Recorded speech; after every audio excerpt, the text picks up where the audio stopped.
Hey guys, welcome to Clockwork Noodles for another breakdown of Solo Leveling, episode number 2. Welcome to the channel. I am Becca from Clockwork Noodles, breaking down anime every single week. Solo Leveling being amongst them. I hope you guys are looking after yourselves. Do make sure if you are new to the channel, you consider subscribing.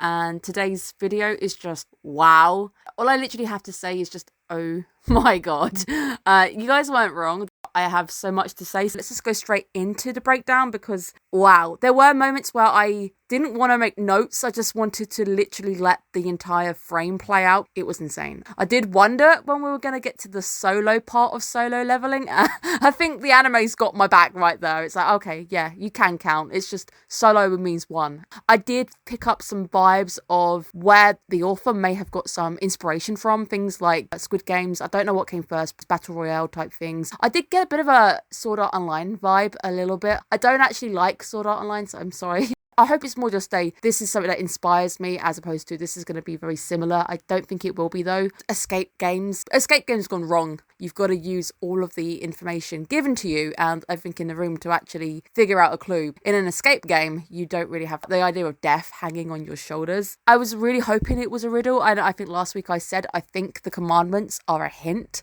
The first bit I want to mention is the meme. As an anime fan, been floating around for quite some time and I noticed this meme coming up occasionally. Generally, it's used just to be like, oh, this anime is better than this anime. I never realised where it originated from, and yes, it actually comes from Solo Leveling. So all the Solo Leveling guys out there knew the origins of that meme, and I think it came up recently. They're going to have to bow to it, aren't they, to actually praise God. You've actually got to kneel before God. I also think there were a few spoilers in actual promo material where the statues smile.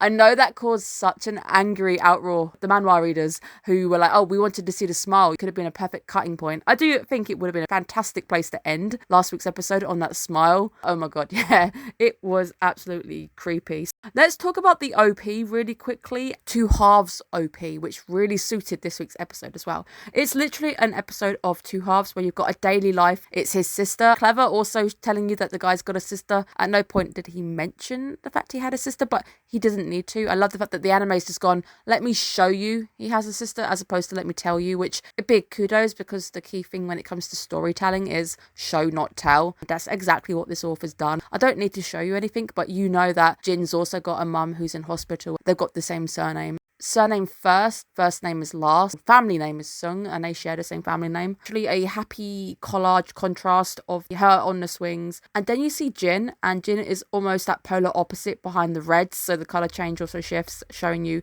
the danger. Jim is also always shown behind shadows of either windows or that fence, meaning you've got this more trapped feel. He's trapped by something, by a choice. His sister, who is on the swing, jumping very happily, got a sense of freedom in the frame. In Jin's frames, you've got a sense of being trapped, which is very, very clever, especially with what happens in this week's episode in particular. There's a lot of shocking images in the OP, hinting at exactly what's going to happen this week. Guys all getting wiped out one by one. Jin also dead in one of the frames was a nice big old hint, so I was like, okay, yeah, he's gonna die.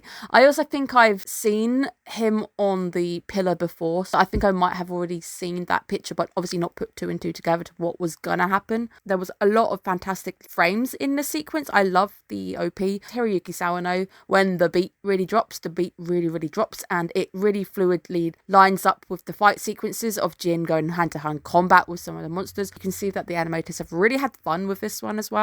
Opening in a different sense where we meet the sister made sense in my head why the OP was two different halves, because she's outside in daily life. I don't know if she's ever gonna see him again. I'm presuming the little hint at the end of him clicking yes I agree is perhaps gonna set the scenario now of what's gonna happen. You can see they're related, and obviously you've got this daily life, school life situation, so people are still living their daily lives. People are also risking their lives day to day in these dungeons, which is the reason why I think having a OP of two halves really works. I was really impressed with Shin this week being actually quite clever, figuring out that actually we need to be looking at these commandments as a hint and realizing that they had a relevance. Being the weakest person doesn't necessarily mean you're the stupidest. You excel in different areas, and he excelled quite quickly in quick thinking on a spot, working out that actually we should perhaps do this. That's when it started to feel very Squid Game-esque, where they're all in a row and the guy eventually moves and then he ends up being blasted by the heat ray or whatever is in the statue's eyes.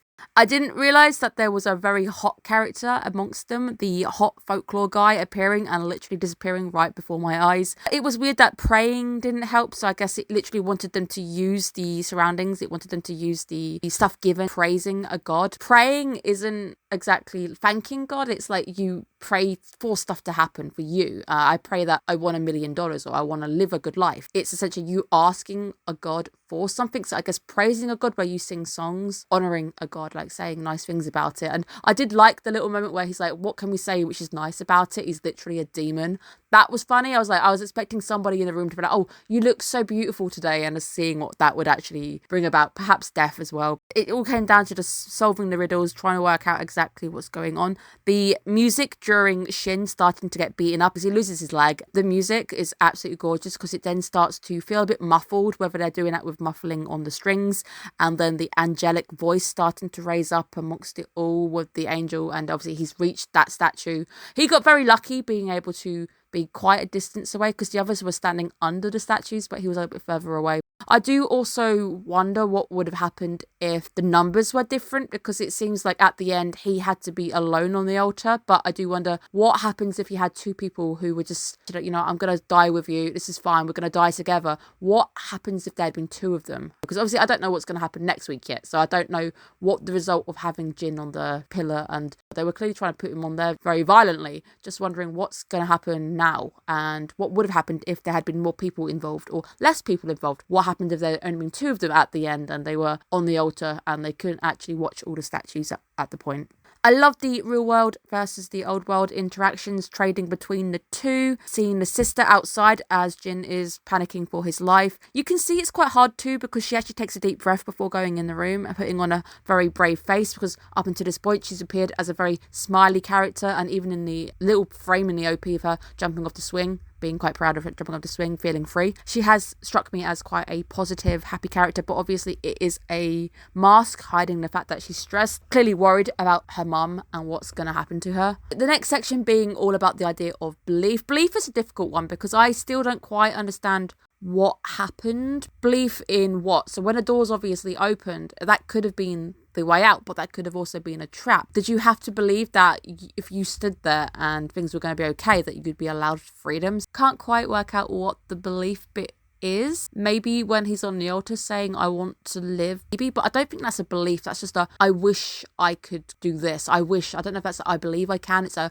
I wish I could go back and have a second chance at life. Not quite sure how the belief section worked out, but it's still a fantastic sequence. It's very brutal, so I'm very careful with what I'm showing. I'm still not sure if my thumbnail's going to be allowed because Jin's kind of bleeding human bean juice all over this episode. It is absolutely brutal, but it definitely looked like they were just kind of leading up to having him on the altar at the end, the last man standing type situation. But I do admire the last sequence because you see him going from quite the timid character to quite the different character. He's right at the end and you see him just change, because I guess faced with the harsh reality that you're about to die will change a person. So I'm proud that he did go through a character change, and you can see him getting angry, him being angry at the others being selfish, or then him saying, actually, well, I had a family too. He gets angry at them and he gets very mad at them, and I like the fact at the end that he goes through this phase of being angry, then going into begging and bargaining. I wish I could do this, I wish I could do that. I do like the effect on the glowing statues. It felt Disney Atlantis when you've got the protectors of the city and they all glow around the edge. Love that movie. That movie is so underrated. Atlantis is perhaps one of my favourite Disney films. I've cosplayed Kida because it's just so good. But it definitely gave me a little bit of a vibe of these characters and all these statues all glowing around the edge.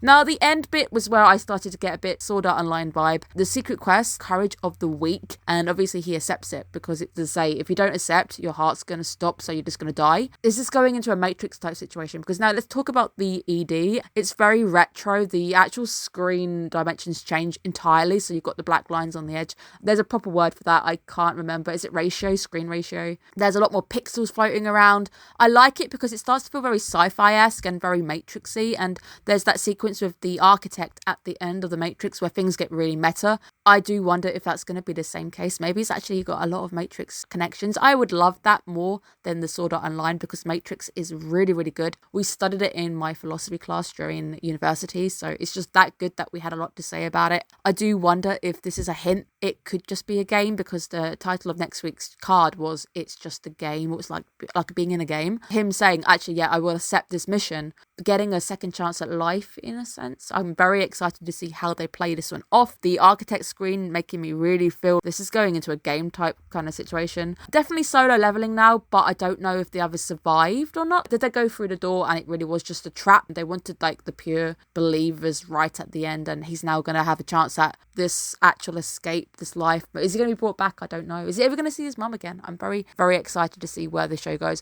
Literally my jaw on the floor most of the episode. And normally when I don't write a lot and I've only got quite brief notes, it's a sign that I either had nothing to say or I just wanted to enjoy the immersion. The frames where he was getting kicked about, I didn't want to write anything. I just wanted to literally witness what was going on and just the insanity of everything, because they're not very fast. They're not very fast moving statues, but they are terrifying. Having something big but not actually looking too menacing until it starts smiling, that's creepy enough. And I think they've got just the right amount of dread and ominous feel with these statues. I love it. I love the atmosphere that's been created. So very excited to see where we go next week. I was worried that they would have blown the budget on the first episode. I don't think they have. I think they know what they're doing, especially with it being quite a big manhwa. Clearly they've got money from somewhere to make this one really good. It looks great. I'm very excited to see where we go. Thank you guys so much for listening to me ramble again about this cool anime that I've discovered. Very excited to see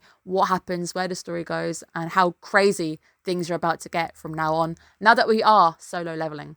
Have a great day, guys. Bye bye.